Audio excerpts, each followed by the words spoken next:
नमस्कार। पुण्य श्लोक एलवाई शो में देवी रेकोंदेशा हो चुका है कि गुनु जी कोई नाटक कर रहे हैं, षड्यंत्र रच रहे हैं, क्योंकि जो कुछ भी उन्होंने किया वो करने की आवश्यकता नहीं थी और जिस तरीके से किया उससे देवी के मन में संदेह पैदा हो गया है। ये सब बातें वो मालेराव के साथ कर रही होती हैं। मालेराव कहते हैं उनसे, क्या ये आप चिंता मत कीजिए। यदि इस नाग ने दोबारा फन फैलाने की कोशिश की, यानी कि वो कहता है कि हर वक्त साय की तरह गुनु जी के पीछे लगा रहेगा मालेराव, और जब भी कुछ भी ऐसा लगा कि हाँ वो गद्दार फिर से गद्दारी कर रहा है तो बस उसकी गर्दन वो उड़ा देगा। और फिर कहता है देवी अहिल्या का हाथ हाथ में लेकर के कि आई उस वक्त आप मुझे मत रोकिएगा, वादा कीजिए। देवी अहिल्या अब मालेराव के हाथ को कस के पकड़ती हैं और कहती हैं, वचन देती हैं। देवी अहिल्या उस वक्त मालेराव को नहीं रोकेंगी। अब तभी आ जाती है वहाँ पर मैनाबाई और कहती है, आई खाना खा लीजिए। मालेराव को भी बोलती है, राजकुमार आप भी आ जाइए। अब वो ये बात कह करके जाने लगती है। देवी अहिल्या मैना को रोकती है, मैना रुक जाती है और कहती है, मालेराव जाओ, तुम्हें बुलाने आई है, जाओ खाना खा लो।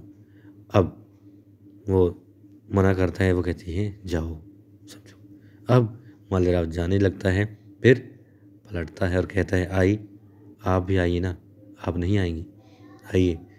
अब देवी अहिल्या भी खुश हो जाती है बात सुन करके और मैना भी कि हाँ मालेराव को परवाह होने लगी है अपनी आई की।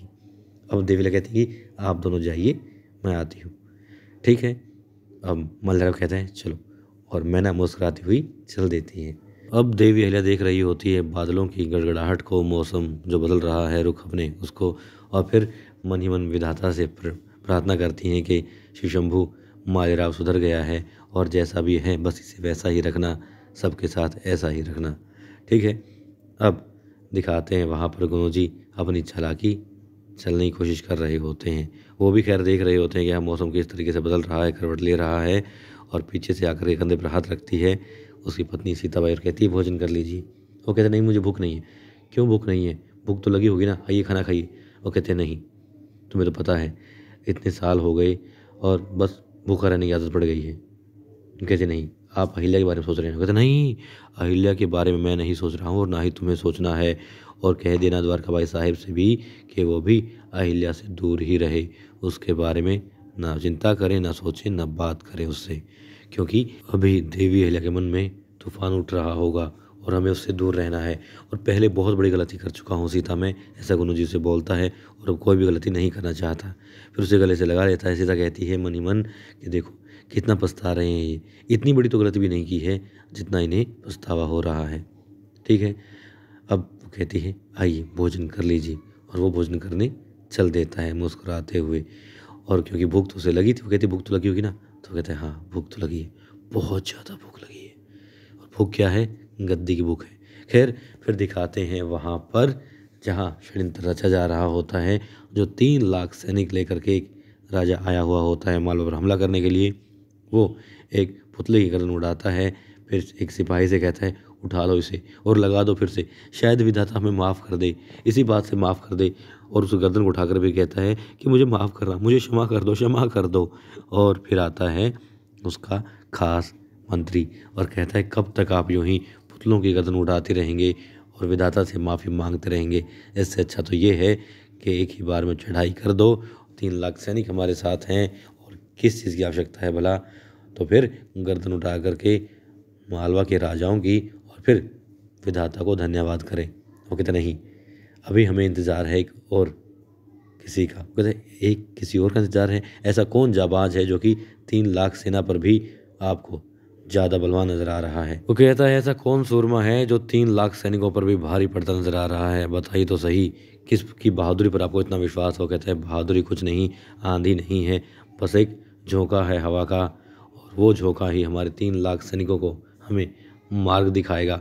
और हमला करने के लिए मतलब कि नुकसान करना पड़ेगा अपने सैनिकों का भी, और जीतने के लिए सिर्फ हमला करना ही ज़रूरी नहीं है, कम से कम नुकसान के साथ जीत ज़रूरी है, जो वो हवा का झोंका करवा देगा। बस हमें उसका इंतज़ार है। और तभी दिखाते हैं गुंदू जी बढ़ रहे होते हैं घोड़े की तरफ और फिर बैठ जाते हैं घोड़े पर, कंबल ओढ़ लेते हैं वही पुराना, और पहुंच जाते हैं उस राजा की शामियाने में। और वहाँ जाकर के वो गले लगा लेता है राजा से कि हाँ आ गया है धोखेबाज, गद्दार।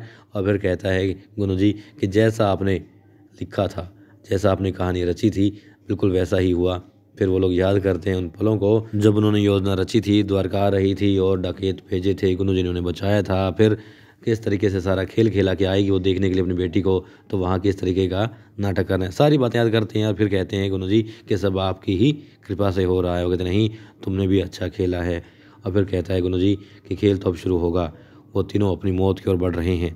तो कहता है कि मंदिर में पूजा होनी है, मेला होता है और हमेशा से राज परिवार के इंसान वहाँ जाते हैं। तो इस बार भी मल्हार राव, देवी अहिल्या जाएंगे, साथ में संभावना है माले राव भी होगा।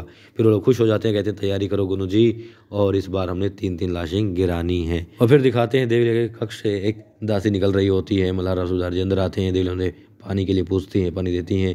और फिर वो कहते हैं तुम हमसे नाराज़ होगी। देवी अहिल्या कहती नाराज़ नहीं हूँ बाबा साहेब, आपकी मनोदशा मैं अच्छे से समझती हूँ। आई हूँ संतान के प्रति जो भी भावनाएं समझती हूँ और एक पिता की भावनाएं भी अच्छे से समझती हूँ, कदर भी करती हूँ। तो ऐसी कोई बात नहीं है, आपने कुछ गलत नहीं किया, ठीक है, सब ठीक है। और फिर वो कहते हैं देखो उन्हें यहाँ से बाहर जाना होगा, नाना साहब पेशवा की तबीयत खराब है, पुनः उन्हें जाना होगा, संदेशा आया है। और देवी कहती है कोई बात नहीं, मैं संभाल लूँगी। कहते हैं हाँ तुम्हें संभालना है, लेकिन फिर भी लोगों के मन में तूफान उठ रहे हैं, तुम्हें वो भी संभालने हैं, क्योंकि गुरु जी को यहाँ ले आए हैं जो कि कोई भी पसंद नहीं करता है। फिर कहते हैं कि सीता बाहर थी, कैसी होगी, सोचा करता था कि ठीक तो होगी, जहाँ अब होगी ठीक रहे, बस ये था। लेकिन अब आंखों के सामने उसे कैसे मरने देता, कैसे जलने देता। तो कहती हैं कोई बात नहीं बाबा साहेब, कोई बात नहीं, आप अपने मन पर बोझ मत रखिए और आप निश्चित होकर के जाइए, यहाँ की चिंता मत कीजिएगा। फिर वो कहते हैं संदेशा आया है, गाँव में भी पूजा है, मेला है, तो वहाँ हमें जाना है और मैं जा नहीं सकता क्योंकि आपको और मुझे बुलाया है, लेकिन आप और मालेराव चले जाइएगा।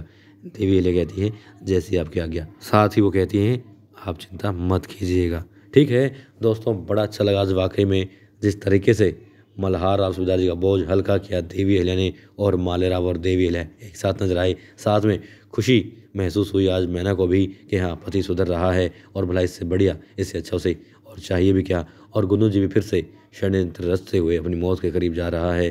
तो यकीनन बहुत अच्छा लगा और उम्मीद करता हूँ आप सब लोग भी बहुत अच्छे होंगे, खुश होंगे, स्वस्थ होंगे और इसी तरीके से अपना और अपना ख्याल भी बनाए रखिए।